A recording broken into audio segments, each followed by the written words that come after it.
Dalam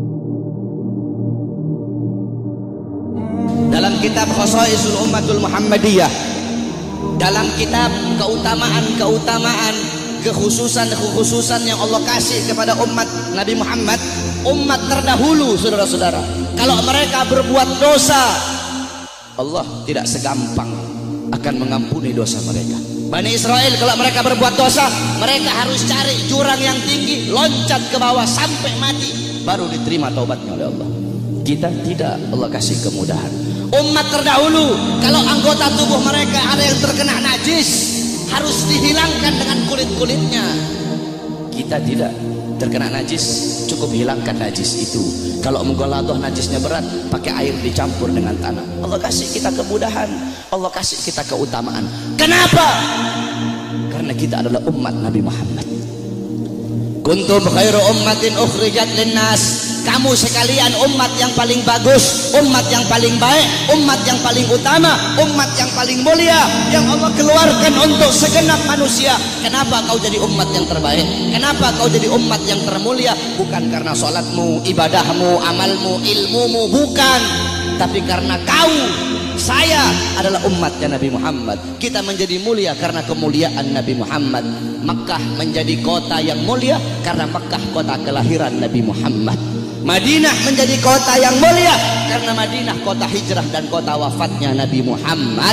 Hajar Aswad menjadi batu yang mulia karena Hajar Aswad pernah dicium oleh bibirnya Nabi Muhammad.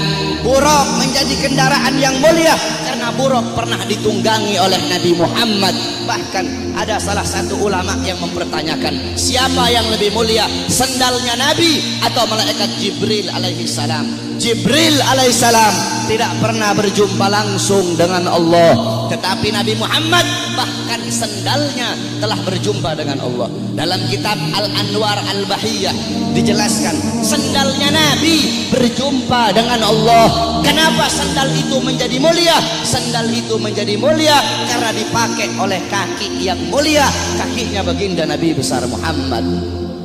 Pernah seseorang bertanya kepada salah satu ulama, siapa yang lebih mulia, Ka'bah ataukah makbarahnya Nabi? Ka'bah atau kuburnya Nabi yang lebih mulia? Apa jawab ulama itu?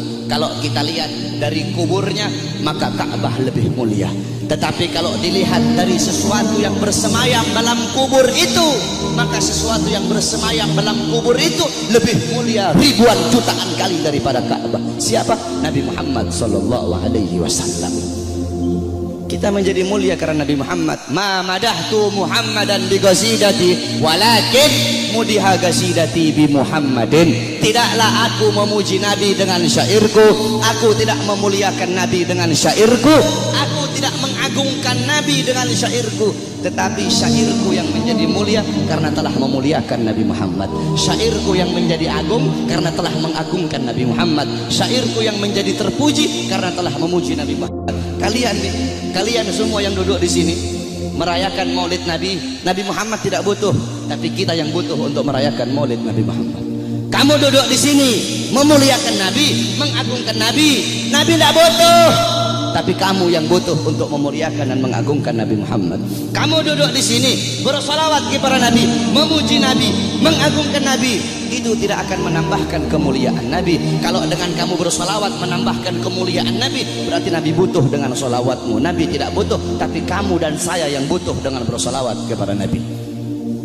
Kita memuliakan Nabi tidak akan menambahkan kemuliaan Nabi, tapi itu menambahkan kemuliaan kita. Kita tidak bersolawat, tidak mengagungkan beliau, itu juga tidak akan mengurangi kemuliaan beliau. Karena beliau kemuliaannya lautan jadi tinta, pohon jadi pena, digunakan untuk melukis kemuliaan Nabi. Lautan jadi tinta, pohon jadi pena, tidak akan sanggup untuk melukis tentang kemuliaan Nabi Muhammad. Maka saya dan kalian menjadi mulia karena kemuliaan Nabi Muhammad sallallahu alaihi wasallam. Nabi Allah Adam, saudara-saudara, Allah memerintahkan kepada seluruh penghuni langit untuk bersujud kepada Adam. Kenapa, saudara-saudara? Para ulama mengatakan, pertama, untuk memuliakan nur Nabi Muhammad yang ada dalam tulang sulbi Nabi Adam alaihissalam. Makanya kenapa ketika iblis tidak mau bersujud, Allah sangat-sangat murka. Allah tidak memandang Nabi Adamnya, tetapi yang Allah pandang nur Nabi Muhammad yang ada dalam tulang sulbi Nabi Allah Adam alaihissalam.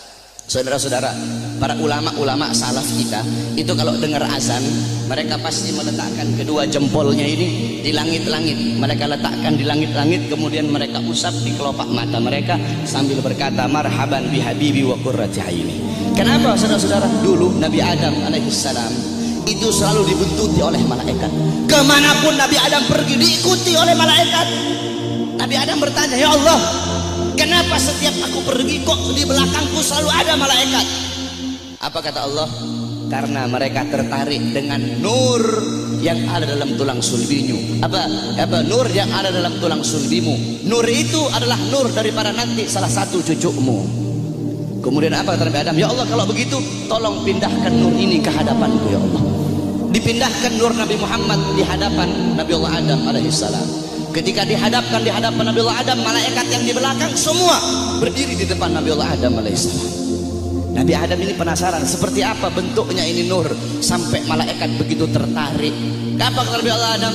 Ya Allah, kalau begitu tolong pindahkan nur ini di kedua kukuku agar aku bisa melihat seperti apa nur itu. Ditaruh nur Nabi Muhammad di kukunya Nabi Allah Adam. Ketika Nabi Allah Adam melihat keindahan nurnya Nabi Muhammad, Nabi Allah Adam berkata, marhaban bihabibi wa qurrati aini. Baru beliau usapkan. Lihat bagaimana Allah Subhanahu wa taala memuliakan Nabi Allah Adam karena dalam tulang sulbinya terdapat nur baginda Nabi besar Muhammad sallallahu alaihi wasallam. Allah menyelamatkan Nabi Allah Nuh.